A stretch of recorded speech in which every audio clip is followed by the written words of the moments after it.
St. Andrew's College is an affirming ministry of the United Church of Canada. We acknowledge that we are on Treaty 6 territory and the homeland of the Métis. This verbal acknowledgement is one concrete action that symbolizes our commitment to the work of reconciliation.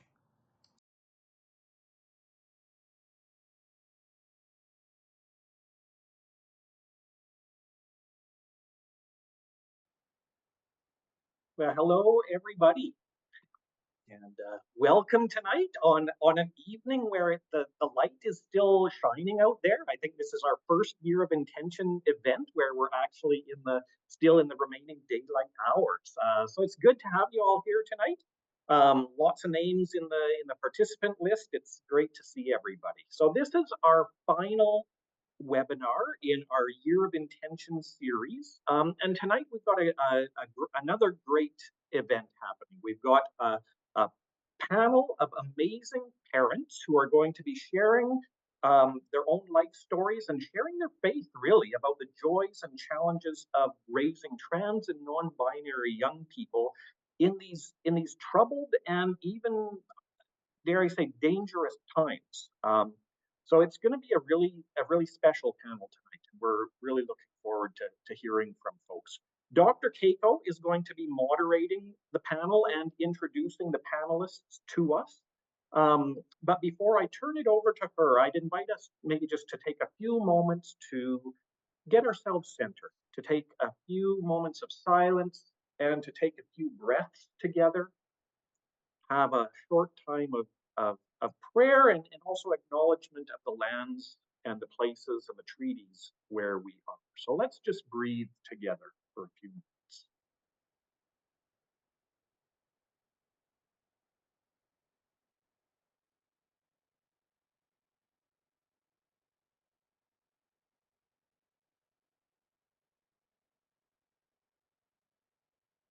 And as you breathe, I'd invite you just to relax your body as you can.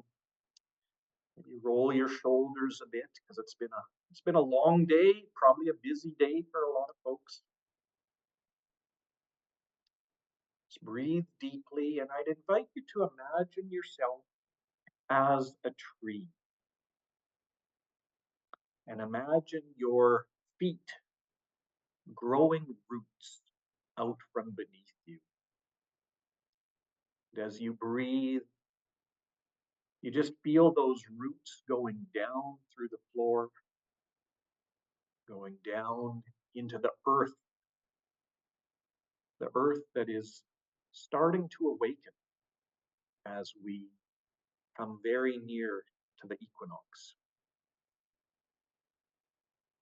The earth that, though covered still in many places with snow and ice, is responding to the change of light, change of temperature. And we know that spring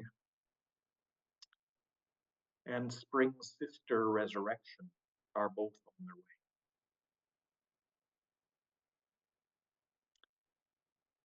So we feel ourselves rooted in the land. We give thanks for the land where we are. It is all sacred land. And we give thanks for where there are treaties. We give thanks for the treaties that invite us into this place, that allow us to be here together. We give thanks for the first peoples who share this land so graciously with us. And we recommit to building justice, to building right relationships, and to building harmony with all of our neighbors. Spirit, breathe through us this night. Bind us together with you, with each other, with the land, and with all who struggle for justice. This day and always may it be so. Amen. Amen. All right, Dr. Kayko, over to you. Thank you, Sean. So welcome to everybody. I will be the facilitator for this evening's panel discussion. We have some wonderful mothers here who are also people of faith who are raising trans children or parenting, mothering, nurturing, caring for. Some of the children are older than others, so we're very we try to be mindful of that. So we have 3 people with us, and I'm going to just briefly introduce all of them and then invite them all to say their stories. Um, we will have 15 minutes for each person to share stories, and then I will lead us all in some conversation amongst the panel, about 20 minutes, and then we'll take questions from those of you who are attending. So I would ask, if you have questions while people are speaking, to just write them on a piece of paper and not put them in the chat. That can be difficult for people to focus on what they're saying. But once that part is done, when we open it up for general question and answers, then I'll invite you to put your questions into the chat if you don't want to raise your hands. So we have with us this evening, we have Allison. You want to give a little wave? There's Allison. Allison is a member of the United Church and is the mother of 3 and is engaged in advocacy work for people of diverse gender identities and sexualities. And she is with the United Church in Saskatchewan. We have Colleen. You want to give us a wave, Colleen? Colleen is with the Anglican Church. She's an Anglican, and she's the mother of a trans child who's an adult. So this is why I was saying parenting, not just mothering. And we're very pleased to have Colleen here. And Lynn is with us, also from Saskatchewan. And Lynn is a Lutheran pastor who is also the mother of a trans son. So we're very pleased to have everybody. And I am going to invite Allison to share her story with us first. Sure. Hi, everybody. It's really good to be here. So yes, I am from Saskatchewan. We are farmers. We live in a rural area. My children went to a school of a K-12 school with about 100 students in it, and so our context can be quite different than someone, I think, who's grown up in a city with a really large school. So we have a son and a daughter, and Andre, who came out to us as non-binary about 8 years ago when they were 16. And so when Andre first came out to us, they said they were pansexual, and then non-binary about a year later. And it's a journey. It isn't like this is who I am and this is what I want to be called. And there's a lot that goes on in those early years. For instance, when Andre was born, we called them Diana. When they were in high school, they asked to be Dee. When they went to university, they asked to be Griff. And now they chose a beautiful name, and it's Andre, and it's accompanied by a grandmother and a grandfather's name as middle names. So together we made the legal changes to documents when Andre was about 22. And life with a name that suits our child has made such a difference in their confidence and when dealing with doctors and government employees and job applications. They just are so much more confident than they were being misgendered and misnamed. And yeah, so anyway, that's been a good thing. And just on an aside, they also got the X marker on a few of their documents, and they've traveled on their passport already into the US, and that went okay. That's just another thing parents worry about is how is that going to go. So Andre came out while they were in high school, but I would say that probably around 12 years old, started to struggle with their puberty and just, weren't comfortable. And I think it manifested into some digestive issues. and so we were looking for answers for the wrong thing.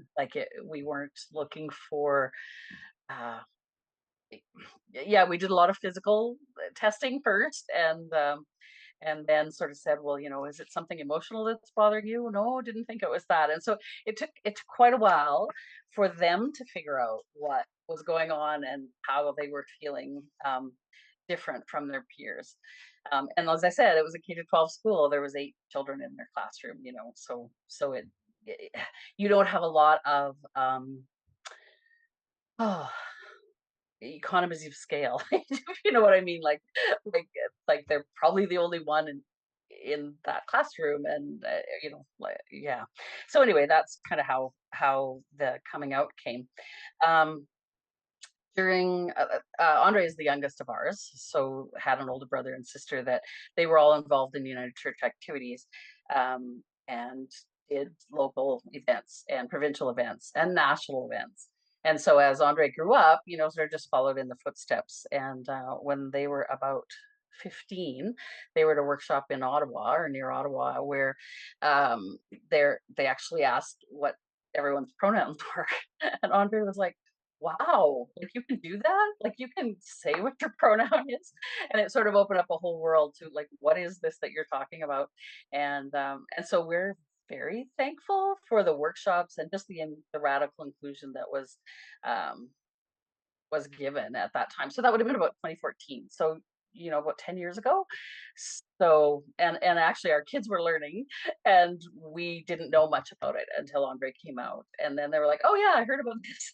And so it was really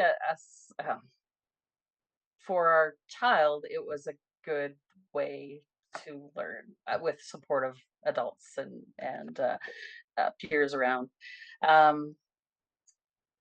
So having said that, though, that doesn't mean it was easy, but it gave Andre the language to figure out that they were non-binary, that they wanted to use they them pronouns, that every time they went to a United Church youth event, they knew they were going to be accepted as they were. And when they finally did sort of come out and tell us that they were non-binary, they were going to a youth event that weekend. And our older two kids were leaders at that. And so we made sure the older kids knew, and they were like, so good. Like I would say during the whole time, Andre's siblings and cousins and friends were the best at accepting this new name and new pronouns, and it just wasn't an issue. And so they are a great example to all of us to that's just who they are. We love them, and we're going to go forward from that. However, I did mention that Andre had some digestive issues early on, and then it sort of became more of some mental health issues with anxiety in high school, panic attacks. And again, we weren't always looking in the right places for the reasons for these things, but did what we could to find the counselor and give them that space that they needed. Before Andre came out to us, they were talking to a counselor at school, and they also had told a couple of friends. And so to me, this whole thing with parental rights and pronoun changes, I just think for us and for our child, it worked for them to have a counselor and teachers that they trusted and friends at school. And their counselor at school said one time, have you told your parents? And Andre said, no, I haven't. He said, well, do you think they'll be upset? And Andre said, no, I don't think so. Like, I just haven't got around to it. And I think that goes back to, I really think it has a lot to do with us having the United Church in our lives, that, since 1988, it was just understood that being queer was not a sin. And so it's just I actually didn't know what non-binary was when Andre came out to us, and I was kind of mad at myself that I didn't know that. I just sort of thought I was, kind of with it, but yeah, I didn't even know what that was. And so that was like, I was kind of mad at myself about that. But overall, Andre felt that it was safe, and it was safe at our local church as well.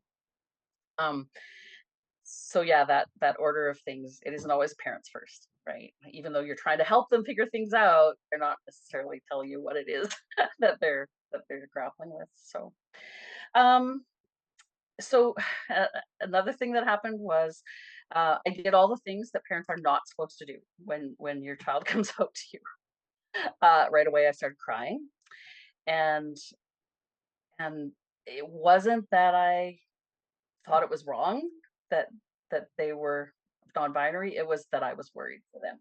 It was fear and anxiety about what the future might hold, and that it wouldn't be easy. It's never easy, but it was going to make it a little less easy. The next thing I did was I wondered why we had to tell people. Like, it was like, it's your sexuality. Why do people need to know that? And Andre said, yeah, but but I want them to know the real me, and I want them to use my proper pronouns. And so that was, yeah, that was good. We accepted the name changes. D was easy. That was an easy one.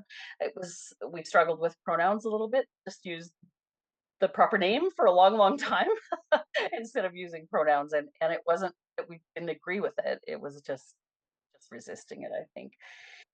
And then I think, just like with any teenager, you don't necessarily listen when your child wants to talk. And so I think that's, you don't always catch the nuances, like what we felt as we maybe missed some things. Um, and then there's a lot of fear that went with that. And I think those first years were about that, the fear of the statistics surrounding 2S LGBTQ youth, and how that fear really kept us awake a lot of nights. Um, Not so much when they were in our care, but they left home and went to Vancouver for university right after high school, and that was tough. That was a long ways away, and just there was a lot of fear with that. And then the anxiety turned into depression, and there was a little bit of a breakdown. Well, not a little bit. There was a breakdown while they were at university, and we're trying to deal with what's going on, going out there trying to find mental health supports in a province you don't know the words to use when you're looking for, when you're googling help. So yeah, that was another uh, thing to overcome. And then even now, just the fear of potential experiences in gendered battle, that is a real fear. And it's, yeah, we got to figure that out, guys. So um but Andre worked really hard for success in school and music, and was able to make some really difficult decisions as an adult, like leaving university and the course that they were interested in, where gender diverse people were not as accepted as they were advertised. Had to go for an interview to get into this university. We asked the questions, we saw the gender neutral bathrooms, but when it came right down to it, it wasn't as accepting as Andre expected.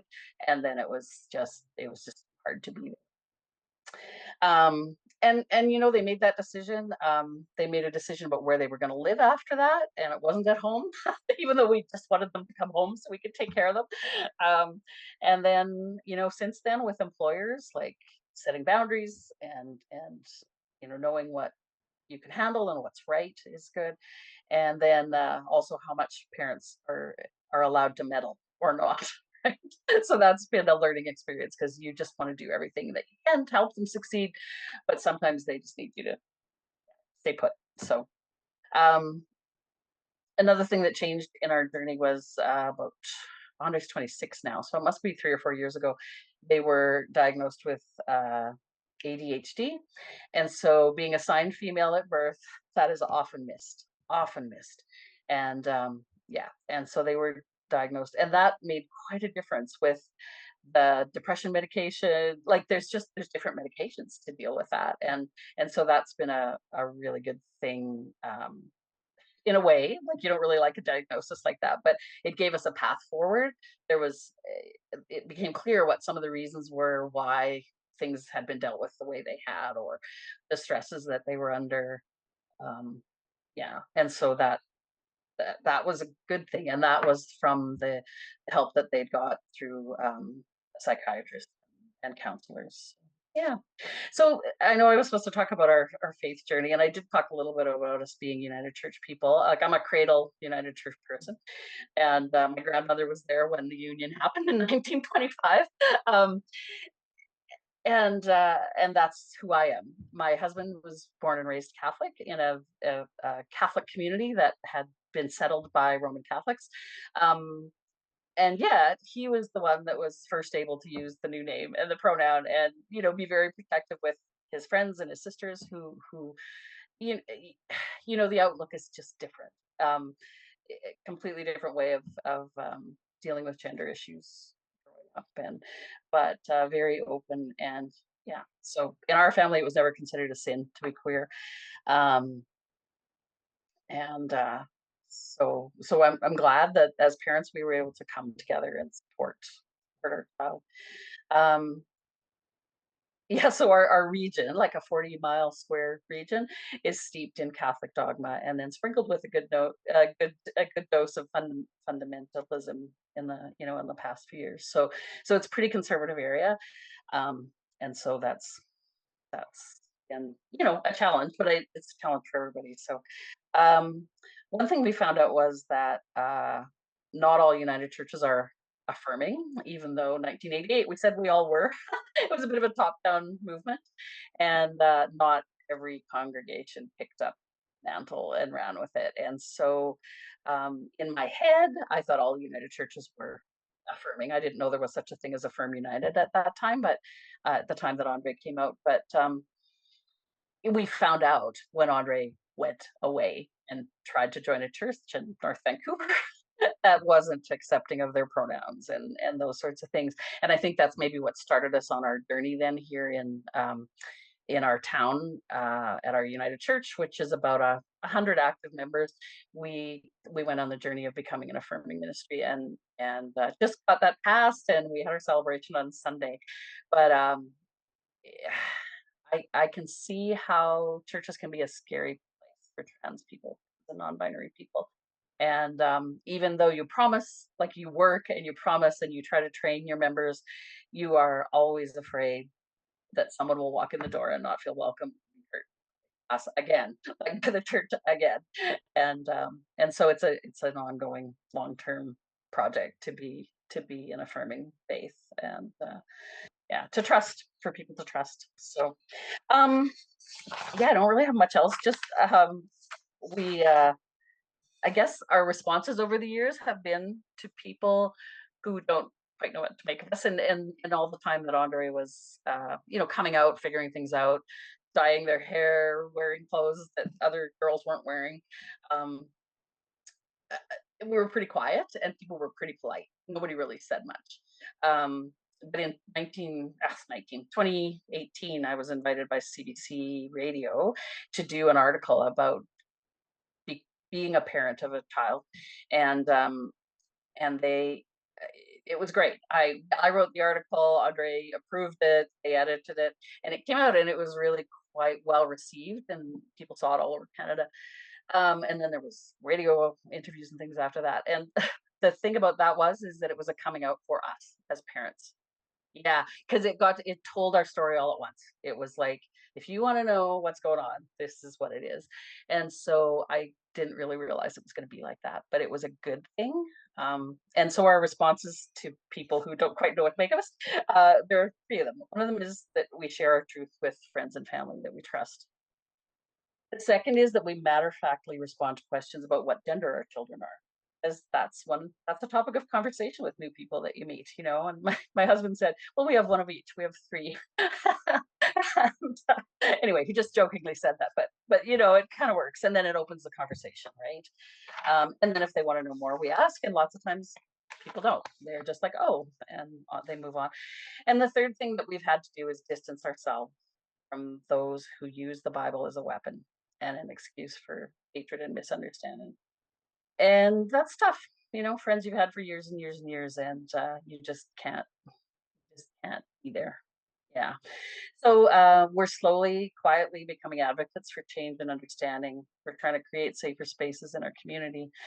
And yeah, and then I already mentioned about becoming an affirming ministry. So that is one thing that's tangible that came out of that advocacy. So thanks. I hope I didn't use more than 15 minutes.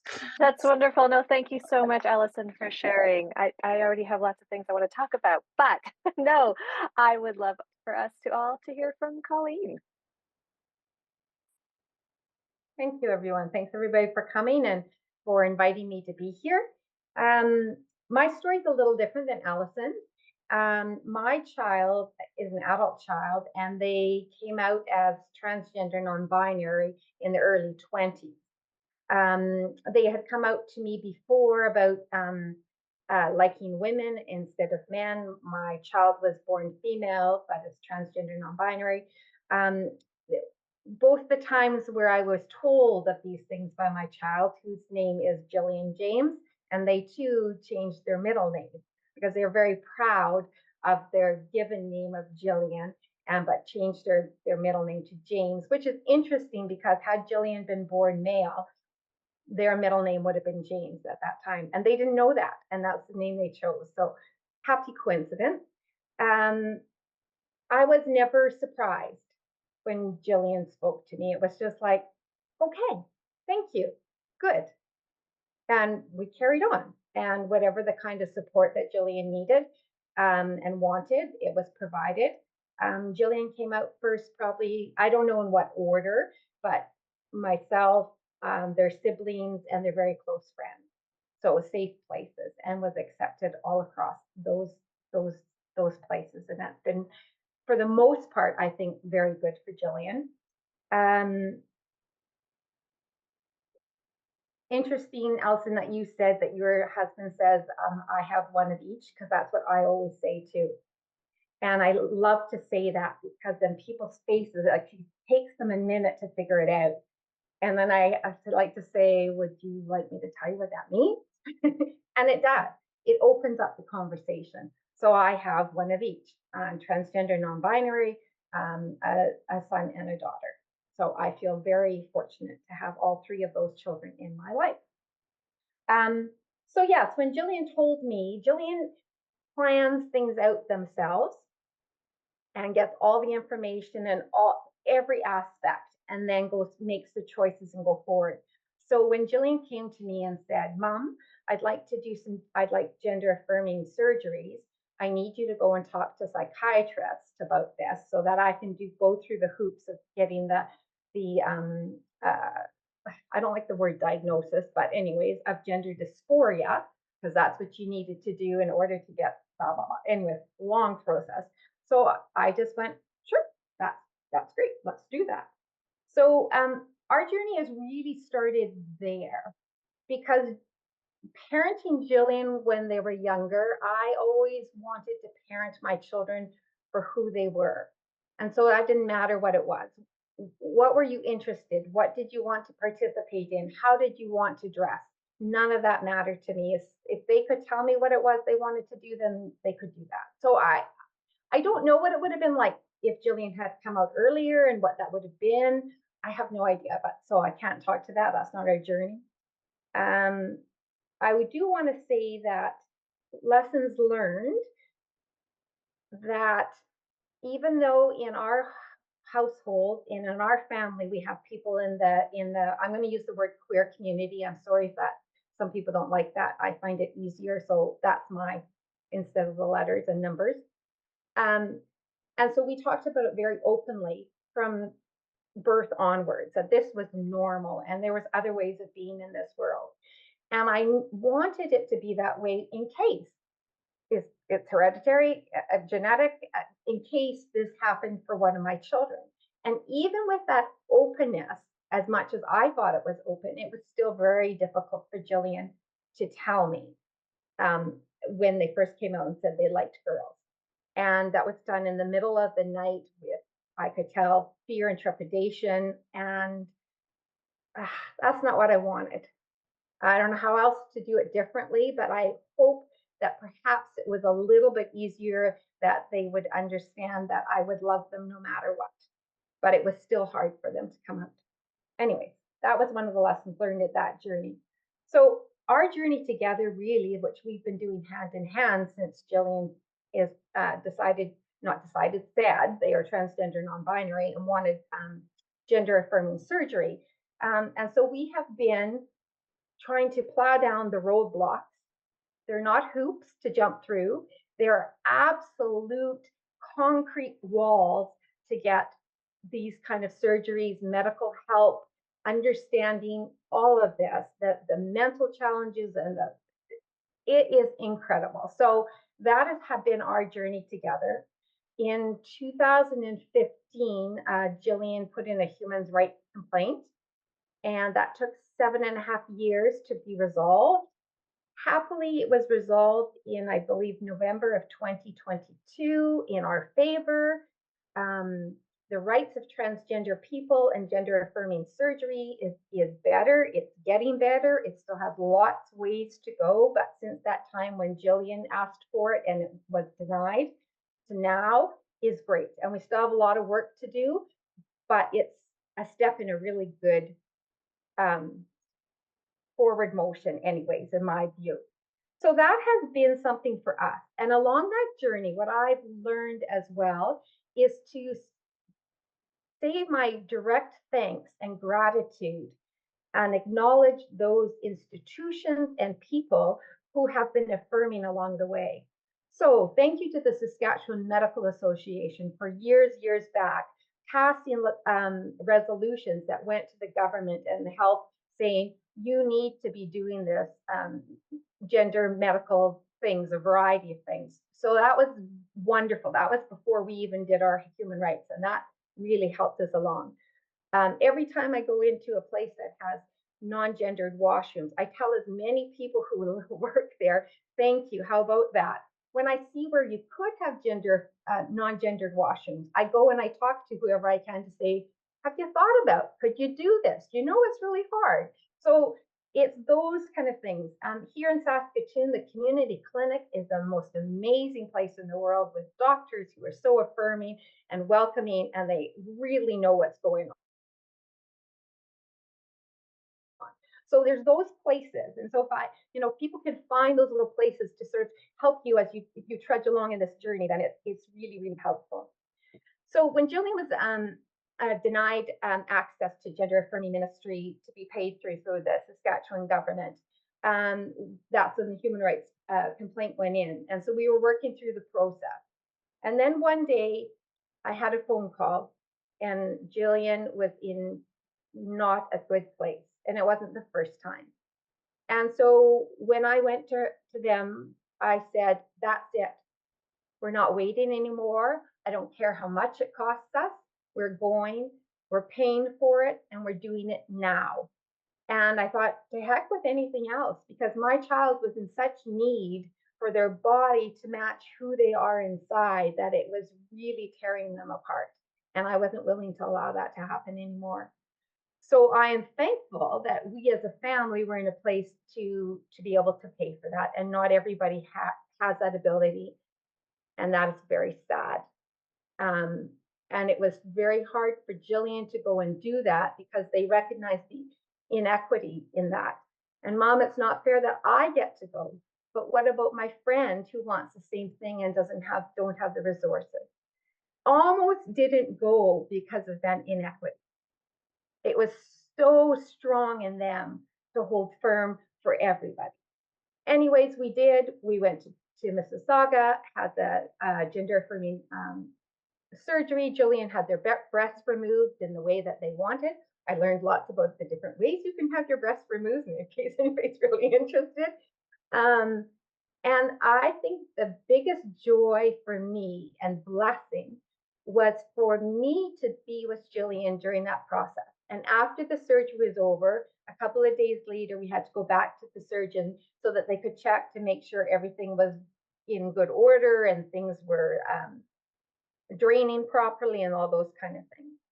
And so we got into the doctor's office and Jillian undid their shirt and they looked down at their chest and they said, it's flat.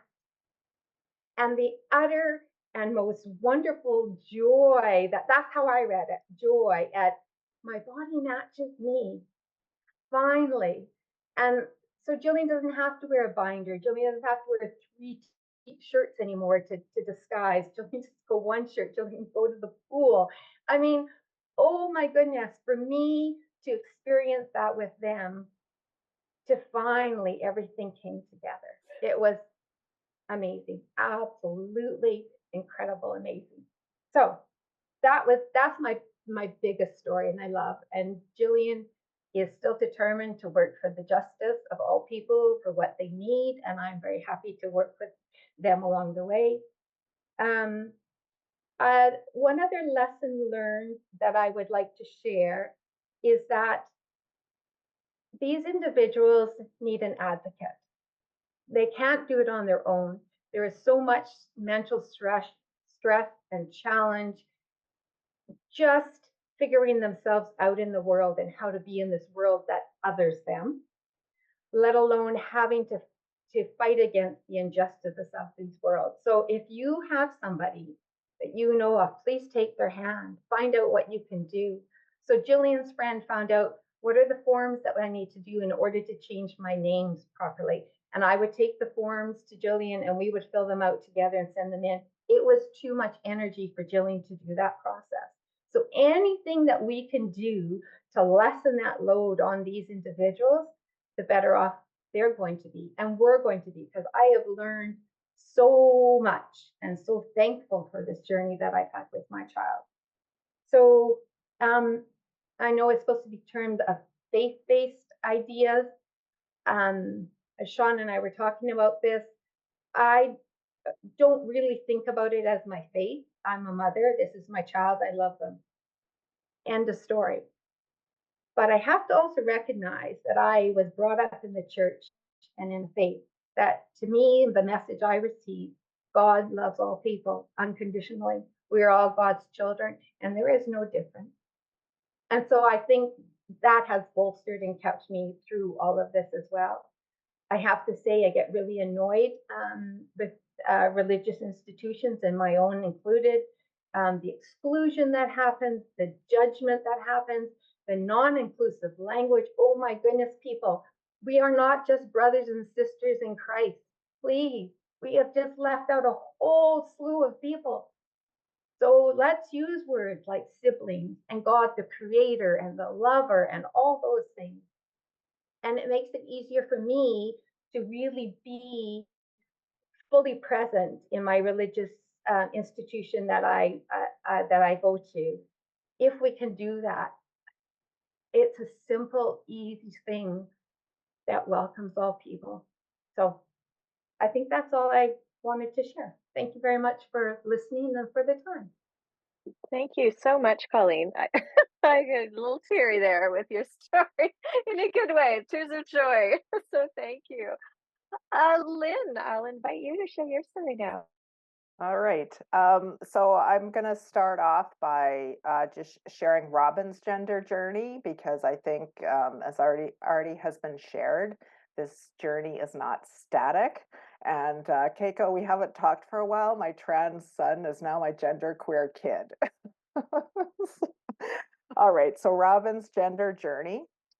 In June 2018, at the end of grade 6, on our way to the Pride Parade, Robin came out to me as gender fluid, asexual, and panromantic, and I had no idea what any of those terms meant. They changed their name, and 2 months later, they changed it again when they came out as trans male and socially transitioned as Connor, using he, him pronouns just a few weeks before starting grade 7. That fall, we asked our family doctor to refer Robin to gender affirming care, which they were able to access within a few months. We have an exceptional family doctor, and we were very impressed that we were able to receive this care fairly quickly. So Robin's desire at that time was to start testosterone, but they were too young. But the gender affirming doctor offered them period blockers to stop their menstrual cycle. Oh, so Robin was assigned female at birth. I thought I should maybe start with that. So in September 2020, so a few years later, when they began grade 9, we legally changed their name to Connor and their gender marker from F to M. And the motivation at this time was we're helping them fill out their application for driver training. And I realized I did not want my child to have another piece of ID with their dead name on it. So I thought this was the time to start that process. And then in February 2021, at age 16, they were able to begin testosterone. So since then, they've been injecting themselves every 2 weeks. And then a year after that, Robin expressed a desire to get top surgery, and they were referred in March 2022. They saw a surgeon 2 months later, and in September 2022, they had top surgery, so just shy of their 17th birthday. So I was a little disheartened, Colleen, to hear that your child had such a hard time with that. So up until that time of top surgery, they've been wearing a binder, and Colleen mentioned that it's a garment that compresses the breasts for about 4 years. and binding can cause permanent damage to people. So in November 2022, a couple months after top surgery, Robin came out as genderqueer, and that's when they changed their name to Robin and started using they them pronouns. And they've been Robin and they them for the last 2 years, or a year and a bit, I guess. And then at that time, they also opted to reduce their testosterone dosage to maintain a more androgynous look. So they were told they also wanted to remove their uterus and fallopian tubes and ovaries and cervix and whatnot, but they had to wait till they're 18 to get on the surgical wait list. And they turned 18 in December. And I actually believe the referral went in last May, and we actually just spoke with the doctor this past week. So Robin is officially on the wait list, and they were told it'd be about a year for that surgery. And it's important to note that not every gender diverse person chooses the physical transitions that Robin did, but I have been very grateful and pleasantly surprised at the medical care, the gender affirming care that we've been able to access in Regina. So now I start with the more the meaty stuff. So my journey with Robin, I'll talk a bit about that, and then I am going to talk a bit about their experience at school and at church as well. So when Robin came out to me that day on our way to the Pride Parade, I had no idea what gender fluid, asexual, panromantic meant. And they also told me their new name was Charlie. And I didn't like that name. And I didn't like that my kid made this decision without inviting me into the conversation. And I had no idea how my kid knew what these things were when I didn't have a clue what they were. So this caused a lot of stress between us in those first few months as we were navigating this. And surprised does not begin to describe the emotions I felt. I was shocked because there wasn't any gender disconnect that I had ever seen or picked up on. There's a lot of confusion about what were these terms and how did my 12-year-old know what these terms were. I felt betrayed, and I also felt inadequate. Why didn't my child come to me with their struggles? My dad was gay, and we were very open with my kids about that. We loved Grandpa. We accepted Grandpa. We visited Grandpa. There was nothing. My dad chose to be in the closet, but in the family, we were open about it. So I puzzled as to why Robin felt we wouldn't accept them. And then, of course, I felt fear. What would the future hold for my child? What would people at church think? And how was I supposed to tell them? And of course, in a public position like a pastor, people are always asking about your family, which is kind of them, right? But it's also hard to say over and over and over again. So we had no idea that Robin had been struggling with their gender identity, but we did know that they were struggling with something since puberty. Prior to Robin coming out, we navigated the challenges of depression, anxiety, social isolation, self-harm, and suicidal thinking. And for those first 2 or 3 months after Robin came out, they weren't willing to talk to us or confide in us, or maybe they just simply weren't able to. So it was an extremely difficult time, desperately wanting to support our kid and just not knowing quite how to do that. But I knew I needed support to navigate the road ahead so I could be as equipped as possible to support Robin. So I sought out support and information and searched out people who could connect us with organizations and resources. And the first person I reached out to was Robin's teacher, who referred me to someone in the transgender community and a transgender organization. And this person offered this advice to us. They said, forget the counseling, get them involved in a queer, like an LGBTQ youth group where they can meet other LGBTQ youth. And So I connected Robin to a sexually and gender diverse youth group. And in the process, I met a lot of adults and youth at part of this community, and I learned a lot just hearing their stories and having conversations with them. And I also reached out to the folks at UR Pride and I had so many questions, and I shared my struggles, and it was helpful for me to hear their personal experiences. And they recommended books and parent support resources and movies and TV shows that had LGBTQ representation. So Robin and I watched a lot of those together, and that was really good for us. And we also read a lot of the same books. Like I started reading fiction books about gender diverse characters because I thought if my kid isn't able to share with me what they're experiencing and going through, then I'll read a fictional character who can maybe share that with me. And then Robin would see me reading these books, and then they'd say, Mom, can I read that when you're done? And then it was a very unintimidating way. I could say, oh, well, so Riley in this book experienced this and was thinking that. Is that how it was for you? And they would say, well, yes, in this way, or no, it was more like this. And then it just really was instrumental in facilitating conversation between us. And then through all the reading I did, the most important quote I came across was, and it comes from a book called The Transgender Child, a handbook for families and professionals. And it says, the single most important factor in promoting lifelong health and well-being for your child is creating a supportive home environment. Parental acceptance is the #1 determining factor for long-term outcomes for gender variant and cross-gender children and teens. Providing a safe and supportive home environment gives them a buffer from the hardships that they might face outside the home and reinforces a strong sense for them as someone lovable and good.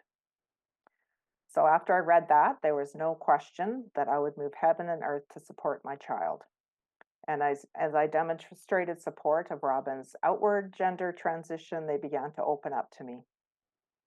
And then as I shared Robin's gender identity with my ministry partner, and then the staff at the church I serve and the church council, and select people that had closer contact with them, and eventually the congregation, we experienced nothing but acceptance and support.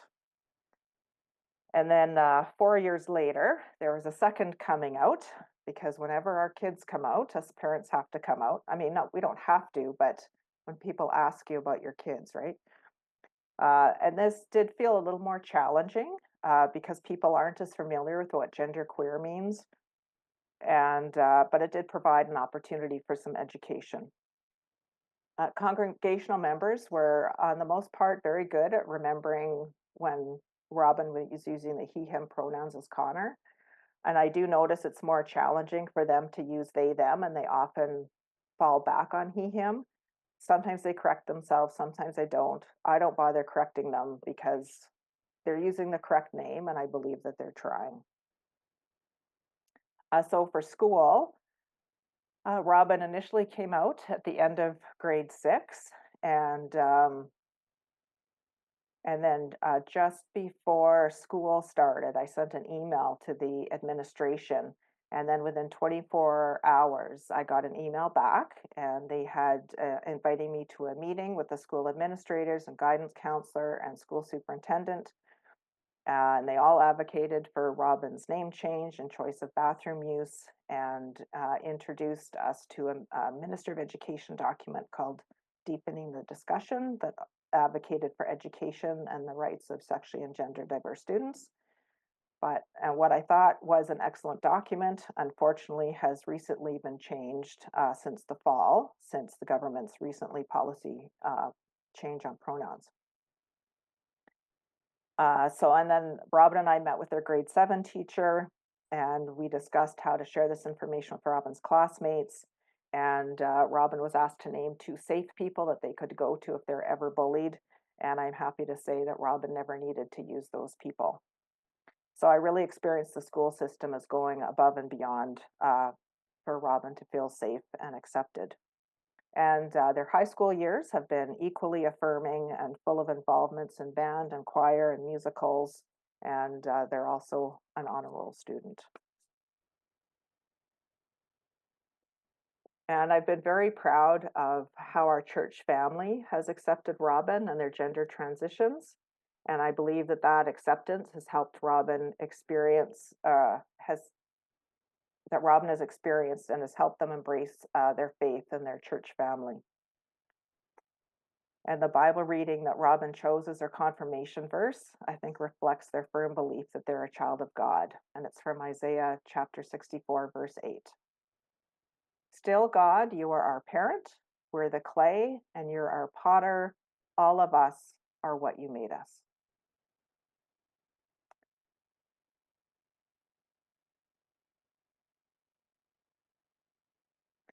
So, and then just to conclude with some general reflections, since Robin came out, we've always strived to be intentionally proactive in navigating school and church involvements in terms of being open about Robin's gender identity and having helpful conversations when it comes to bathroom use or overnight arrangements. And just as an aside, we had a forward-thinking parish worker before Robin came out who made signs around the church, and we have male and female bathrooms on the main level of the church, but on the second level in our fellowship hall, we had an additional bathroom that used to be an exclusively women's bathroom, but it was decided to make it a gender neutral bathroom and have the signage. And I remember looking at the signage and thinking, when are we going to ever have a trans person at Christ Lutheran? Do we really need this bathroom? And then, so little did I know, my kid would be the first trans person that I know of that used that bathroom. And one of my other reflections is that I'm fully aware that our privilege has helped pave the way for Robin because our family is white and we're educated and we have the intellectual and emotional and social and communication skills to seek out the information, have the conversations, and the resources to advocate for Robin. And through getting to know many of Robin's friends and our oldest child's friends who are part of the sexually and gender diverse community, I know firsthand that not all youth are this fortunate.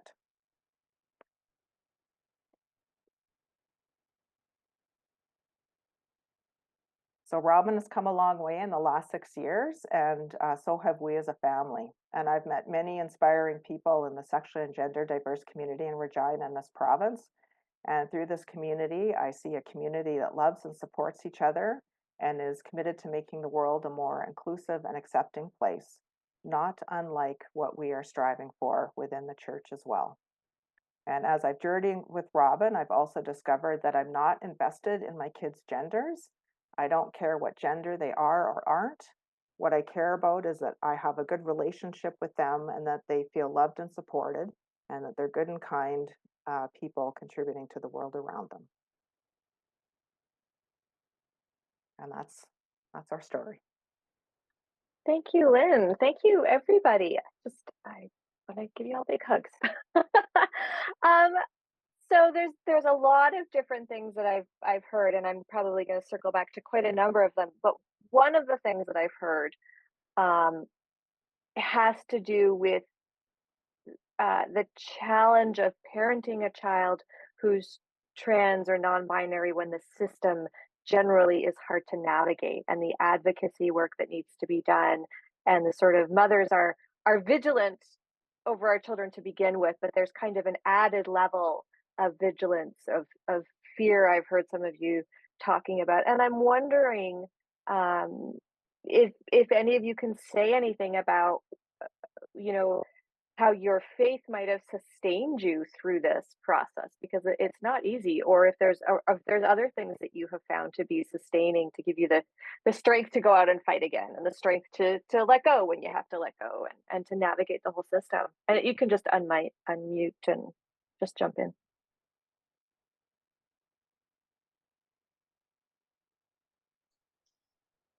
Well, Lynn, I would just like to say that when you talked about the people you met through Robin's groups that they joined, the gender diverse groups that they joined, I think that's been the gift to us is that the people that we've met along the way, coming from such a small town, there was no such thing as a support group around here at all.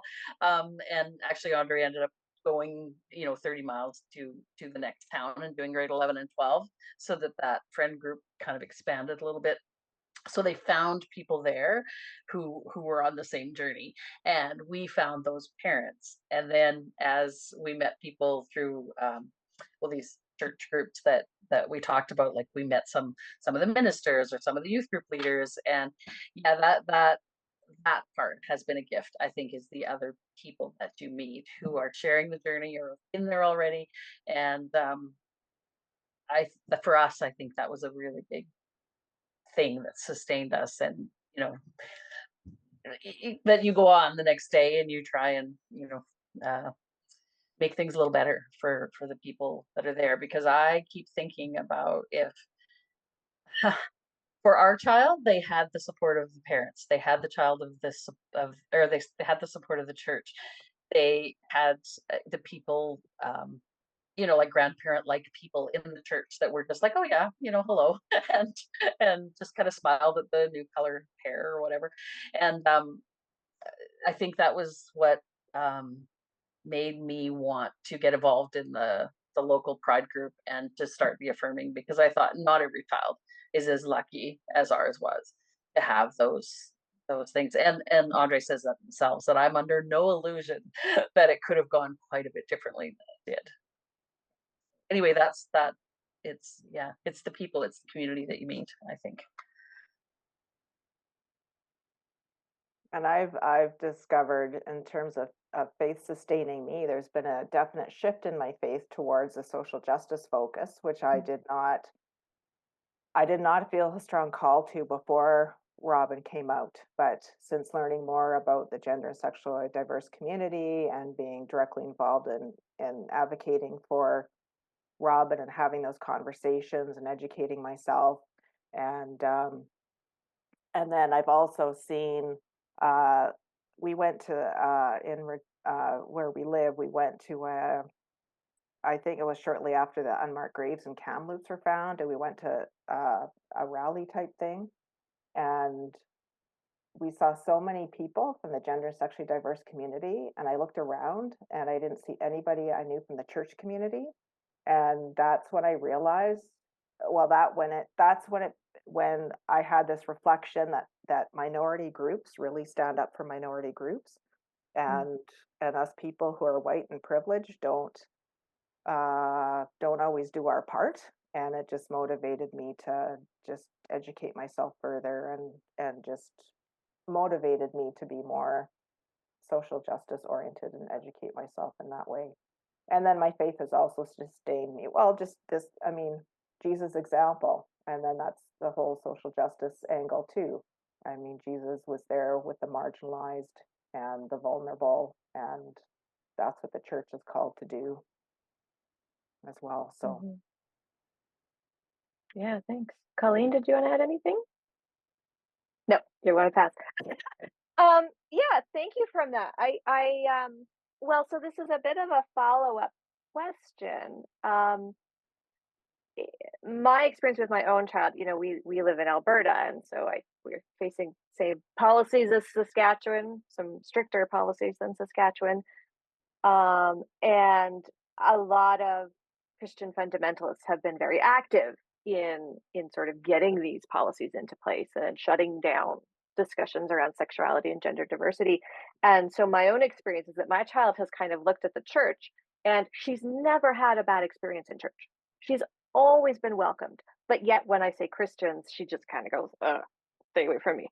And so, it's a difficult to navigate that. I'm wondering, is for yourselves, are your own children still connected to church, or they have just kind of gone like, you guys are okay, but them out there, I don't want anything? What's been the experience in your family?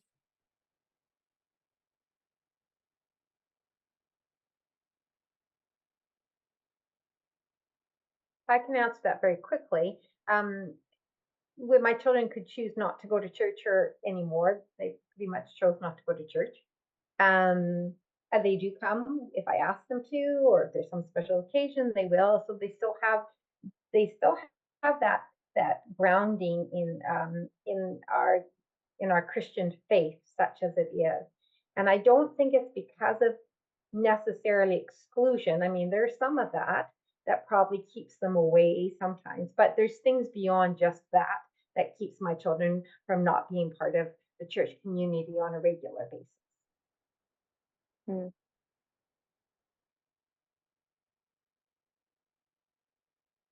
Robin really embraced their faith, in terms of, and I think it partly it's because of being so accepted. So they went to Clay. They were active in youth group. They helped out with the Sunday school. They served as a youth delegate to the virtual Sask Synod convention. So I think they still feel quite connected to the church, but in the past year with other involvements, they've been choosing not to come to church, but still, I think faith is an important part of their life. And they are not afraid to speak publicly about their faith, or they like telling people I'm a pastor. My three children, as I said, were quite involved, even as young adults, the older two for sure.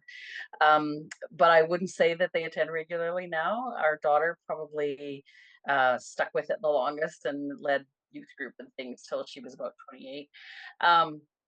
But Andre has been, it's interesting because she will, or they will do anything for the church that we belong to.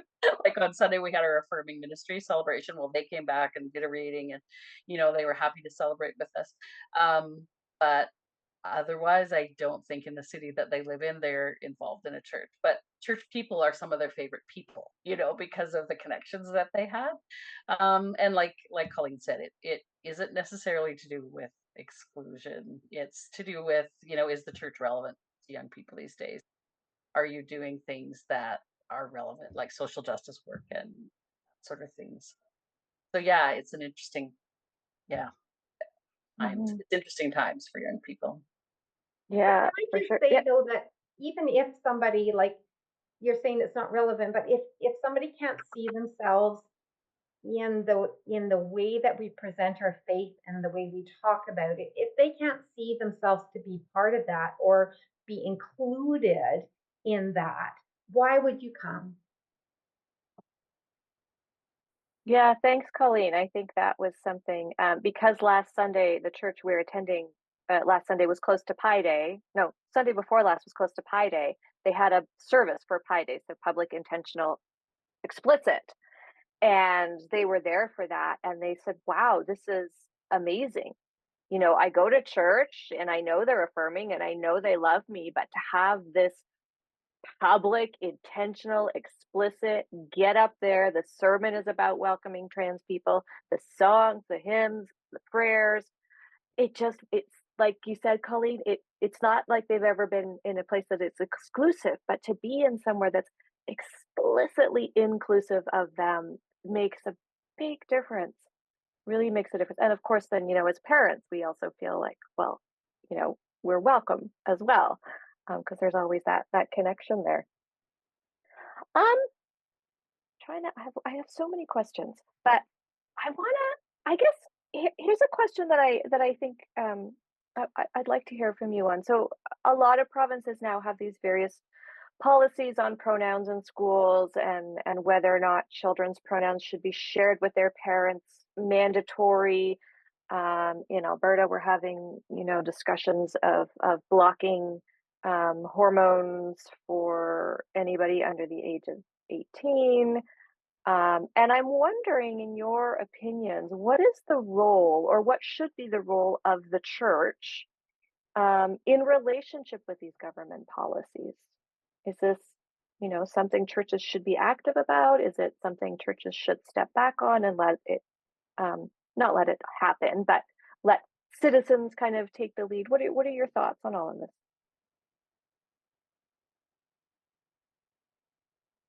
I would love to see the church take a lead in terms of advocating for, you know, the marginalized and the vulnerable, but I also know the reality. And even in the church I serve, people are very reluctant to certainly be politically public about some of these opinions.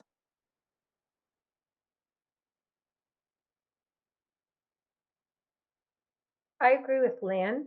And so sometimes because in a congregation or in a faith tradition, never agree on anything. There's always a diversity in thought patterns. So if a church can actually come right out and say something, then I think it becomes incumbent on me and other individuals to come out and say something and be explicit about the reason where I'm coming from. I coming from the faith tradition, Christian tradition, and this is why I'm speaking out, and this is why it's important. Um, yeah, I think it's difficult for a whole church, perhaps, maybe an affirming church or reconciling in Christ can do it. We don't have really the Anglican thing quite yet. I think there is that option then, and I think if you have said, I am a reconciling in Christ, or I am an affirming church, then you should be stepping forward as that individual church to say unacceptable. Yeah, I agree. But we are so new at this, right? And I can just imagine writing a letter and taking it to council and saying, "Let's sign it." Um, yeah, it's challenging. And I think as individuals, what's challenging sometimes is that for us to come out as Christians when so much of the rhetoric is, from the extreme right fundamental churches promoting this, these parental rights and pronoun rules. It's like we're not like that. Like we're Christians, but we're not like that. And so there's a whole bunch of how do we differentiate ourselves as different? Because lots of times, oh, that's just another Christian talking, and they don't like gays, and they don't, and so it's, boy, I don't know. It would be nice if we could solve that. Like, how do we stand out? How do we make what we believe, that everyone is welcome and God is fully inclusive? How do we make that clear? Um, But if we as Christians who believe that, Allison, don't say anything and we stay quiet, we don't do ourselves any service either. So whether we have the right way to do it or it actually works one time and it doesn't the next, like for me, I just have to keep saying it. I can't do anything else because it's my child whose well-being is at risk here. And then it's not only my child, but all those other people who are following. So, but I hear Yeah. the challenge. I get it. yeah. Well, and I don't know about you, but sometimes I read the news and I think, I hope my child didn't read the news, because it's so harmful sometimes. Yeah. So Yeah. Thank you, Allison. Yeah. For those of you who are sort of attending and don't, the panel's been talking about statistics about depression and suicide. And so the Trevor Project did some research, gosh, I want to say 15 or 16 or 17 years ago, where they surveyed gender nonconforming, non-binary, trans teenagers, and they realized that the percentage of that group who had either had suicidal ideation or attempted something was 64% of that population, which is a stunningly high number. Subsequently, they did another survey and they found out that when individuals in that group have at least one supportive adult in their life, so whether that's a family member or a church member or a teacher, that number drops to 4%, which is actually lower than the general average net percentage of teenagers who experience suicidal ideation. So there's definitely that, the fear going in of what's going to happen to my child, but then also that reassurance of having one supportive person, whether it's a neighbor, whether it's, a friend's parent. It makes such a stunning difference. So I want to end our panel discussion by asking you, what have you learned from your non-binary child about just being in the world?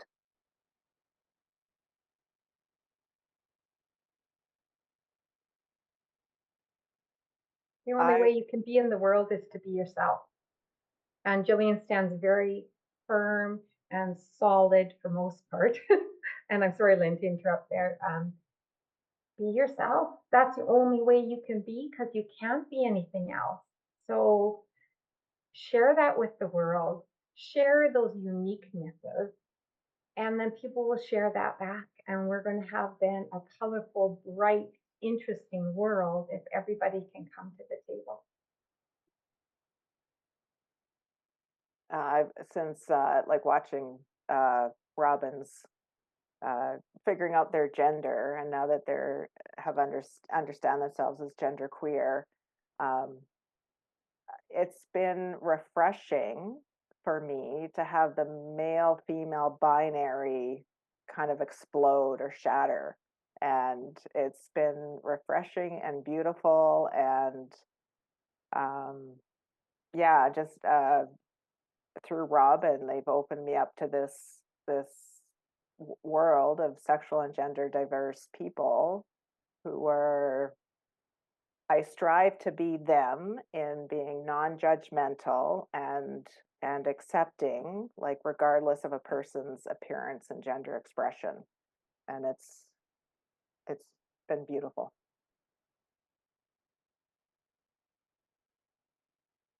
Yeah, I think probably one of the things I learned from our Andre is that people say normal, and actually normal, I think it's a bad word. Like it, we are all unique, and I think that's what I've learned is that there is no normal. There is everyone exists in the world in a different way, and that we need to be willing to see people as they are, and that they live their true authentic self. So but yeah, I have a friend who has MS, and she's been in a wheelchair for about 30 years, and she talked about not being normal, and I said, oh Maureen, there's nothing there's like, normal's not a real word. Like, we all exist the way that we do in this life. So Mm-hmm. Thank you, everyone. That's this learning of radical acceptance from our children. It's almost like someone else we learn radical acceptance from. Well, I think we are coming to the end. I want to introduce, for those of you who don't know, who are looking for resources, there are two books here that I just want to draw people's attention to. The first one is by Austin Hart Key, and it's called Transforming the Bible and the Lives of Transgender Christians. This one is, because I'm an academic, so I have to say this, was published in 2023 by Westminster John Knox Press. And it has actually a study guide at the end of it. So people who want to do Bible studies in their churches on this issue. So it's really helpful for that, for those who are looking for. And then this other book is called Raising Kids Beyond the Binary, and Celebrating God's Transgender and Gender Diverse Children. And the author is Jamie Brusahoff, who is Lutheran, and she is the wife of a Lutheran pastor in the States. So they're both Lutheran, and they have a trans child. And so her book is a bit more of kind of a memoir and stories about her own experience, but specifically from a faith perspective, and sort of a theological Lutheran piece around children. So I just wanted to raise those up for people who would be interested. And then Sean, I will turn it over to you. Thanks, Kayko, Dr. Kayko. And we did invite actually Jamie, and she was very interested in the event that we were putting on tonight. She was booked like a year in advance. So Colleen, Lynn, Allison, thank you so much for being part of this, for accepting our invitation. Yes, so round of applause on the Zoom. Thank you so much for sharing your story, sharing your faith, sharing the challenges, also sharing the joys, sharing those moments of euphoria, right? Gender euphoria, spiritual euphoria, relational euphoria. It's just wonderful to hear. Thank you so much. And Dr. Kayko, thank you for shepherding this fine group. It was you always do it so well. And everybody, thank you for coming out tonight and for being part of this. As I mentioned earlier, this is our final webinar for the Year of Intention. It's been a really interesting and wild ride over this past year. And I know there's been a number of folks who are here tonight who have been at multiple of the sessions. There is going to be one more, and I'm just throw it in the chat, not a webinar, but our final, not final, because it's not final. This journey goes on, but a moment to celebrate and to recommit to the journeys that we are on together as theological schools and as this community. And so there's some details there. You will probably have seen this invitation in other places. Mark it in your book. If you're able to come in person to chapel on April 4th, you're welcome to come. If you want to stay for lunch, there's going to be a light lunch and celebration afterwards. Send me an email so I can get you on the RSVP list to get you into lunch. It's also going to be in hybrid form. So if you're elsewhere from Saskatoon, feel free to Zoom in and take part. And yes, Dr. Kayko says also a reminder, Easter Sunday is also Trans Day of Visibility. Yes, whose body transitioned more than Christ in the resurrection. That is an awesome way to go forth from this place. So thank you. God bless and keep you, and may they look upon you with graciousness and peace always. Amen. If you'd like to learn more about any of our programs, please reach out to the College Recruitment Officer. The link is in the video notes below. And do feel free to like and share this video to spread the word. Peace and blessings be with you.